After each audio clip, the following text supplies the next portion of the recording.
Assalamualaikum warahmatullahi wabarakatuh.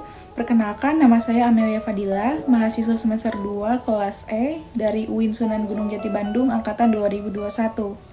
Pada kesempatan kali ini saya akan presentasi mengenai suatu materi yaitu uji normalitas dan pengujian hipotesis dalam mata kuliah statistika inferensial yang diampu oleh Bapak Farid. Nah, bagaimanakah penjelasannya? Simak presentasi berikut yuk. Oke, sebelum masuk ke pembahasan lebih inti, kita harus memahami dulu apa itu pengujian hipotesis.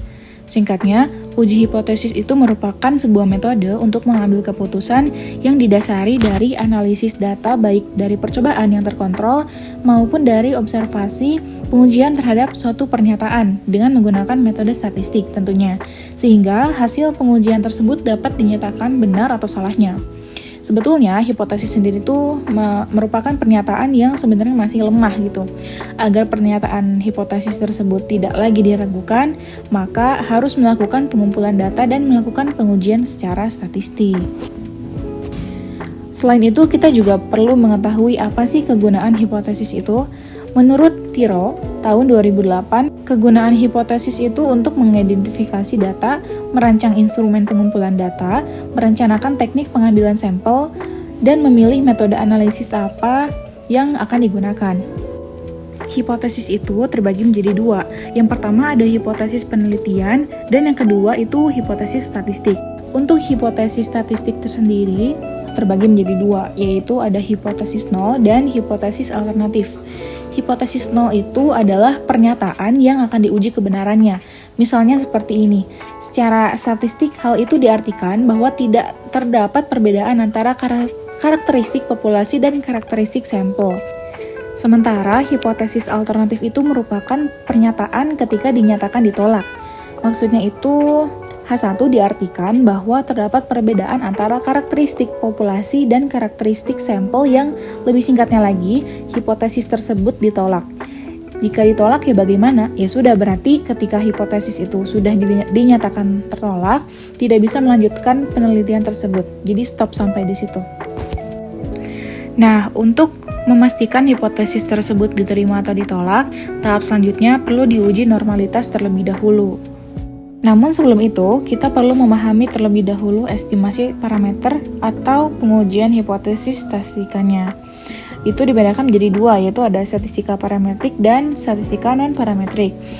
Parametrik sendiri membutuhkan asumsi tentang distribusi atau sebaran populasinya, seperti asumsi distribusi normal atau asumsi distribusi khusus lainnya. Tapi untuk non-parametrik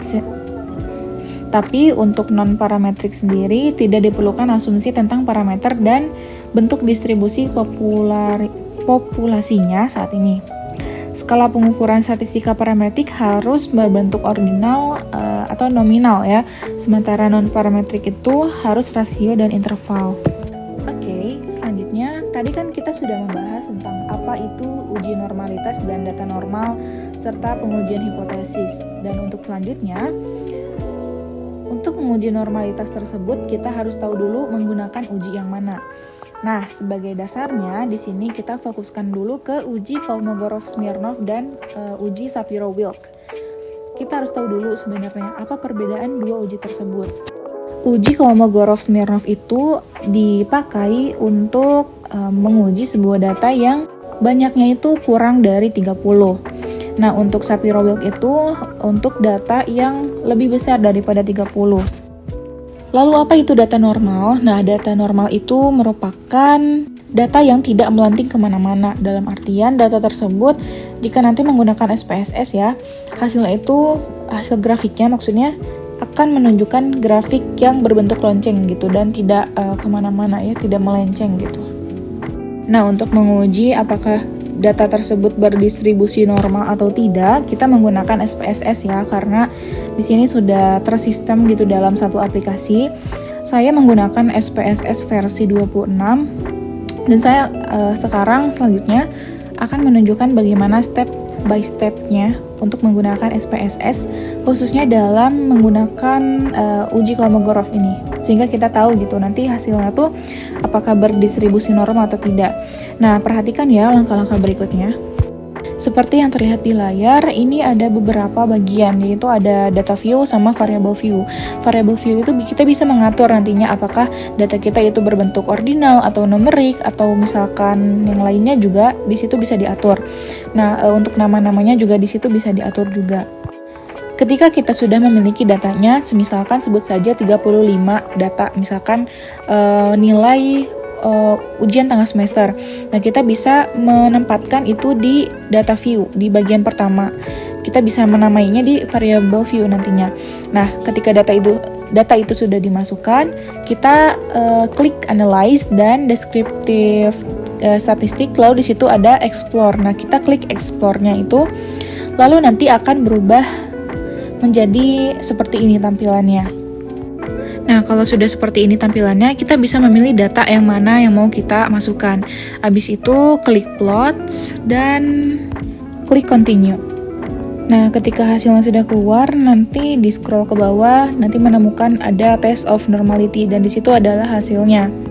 Data yang bakal kita ambil itu hanya sig dari Shapiro-Wilk, yaitu 0,091. Nah, langkah selanjutnya yaitu kita menuliskan statistik penelitian dan statistik hipotesisnya yang akan ditampilkan di slide berikut. Nah, seperti inilah contoh penulisannya. Kita hanya mengambil dari hasil Shapiro-Wilk dikarenakan data yang saya miliki itu di atas 30, yaitu 35 data.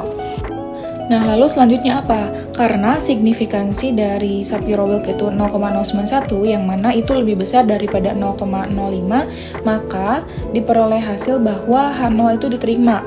Yang mana berarti jika diterima, kesimpulannya adalah data yang kita uji tadi, yang kita uji di SPSS itu berdistribusi normal dengan taraf signifikansi 5%, begitu. Mungkin tadi di awal pembahasan kita sudah dibahas bahwa berdistribusi normal atau tidaknya bagaimana. Nah, untuk berdistribusi normalnya itu berbentuk seperti lonceng yang digambarkan pada slide berikut. Nah, mungkin sekian terlebih dahulu pembahasan dari saya, mulai dari uji normalitas, terus juga apa itu pengujian hipotesis, dan lain-lainnya. Semoga dengan apa yang saya sampaikan ini bisa berguna bagi kalian yang menonton. Terima kasih sekali lagi, mohon maaf atas banyak kekurangannya. Assalamualaikum warahmatullahi wabarakatuh.